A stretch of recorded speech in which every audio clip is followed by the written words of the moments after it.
ನೆನಪಿದೆಯಾ ಬೀದರ್ ಶೂಟೌಟ್, ದರೋಡೆ ಕೇಸ್?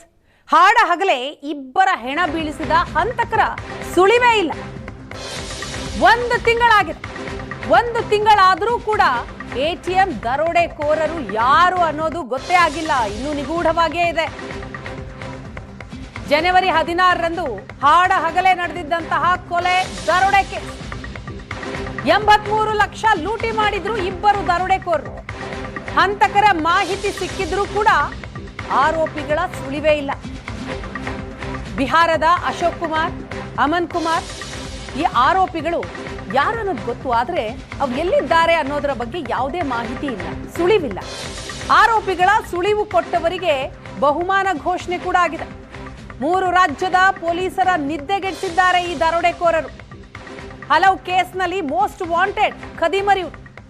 ಉತ್ತರ ಪ್ರದೇಶ, ತೆಲಂಗಾಣ, ಕರ್ನಾಟಕ ಪೊಲೀಸರು ಹುಡುಕ್ತಾ ಇದ್ದಾರೆ. ಹುಡುಕ್ತಾ 1 ತಿಂಗಳಾಗಿದೆ, ಆದರೂ ಕೂಡ ಅವರ ಬಗ್ಗೆ ಯಾವುದೇ ಮಾಹಿತಿ ಸಿಗ್ತಾ ಇಲ್ಲ. ಹಾಗಾದ್ರೆ ಹಂತಕರ ಬಂಧನ ಯಾವಾಗ ಅಂತ ಜನಸಾಮಾನ್ಯರು ಕೇಳ್ತಾ ಇದ್ದಾರೆ. ಬೀದರ್ ಜಿಲ್ಲೆಯಲ್ಲಿಯೇ ಭಯದ ವಾತಾವರಣ ಸೃಷ್ಟಿಯಾಗಿದೆ. SBI ಬ್ಯಾಂಕ್ ಎದುರು ನಡೆದಂತಹ ದರೋಡೆ, ಶೂಟೌಟ್, ಹತ್ಯೆ ಪ್ರಕರಣ ಇನ್ನೂ ಕೂಡ ಅದನ್ನ ಭೇದಿಸಿಲ್ಲ ಪೊಲೀಸರು. ನಿಗೂಢವಾಗಿಯೇ ಉಳಿದಿದೆ.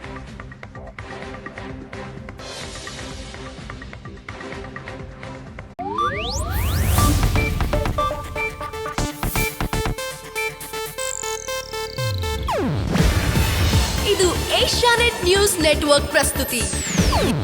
ನೀವು ನೋಡ್ತಿದ್ದೀರಾ ಏಷ್ಯಾನೆಟ್ ಸುವರ್ಣ ನ್ಯೂಸ್.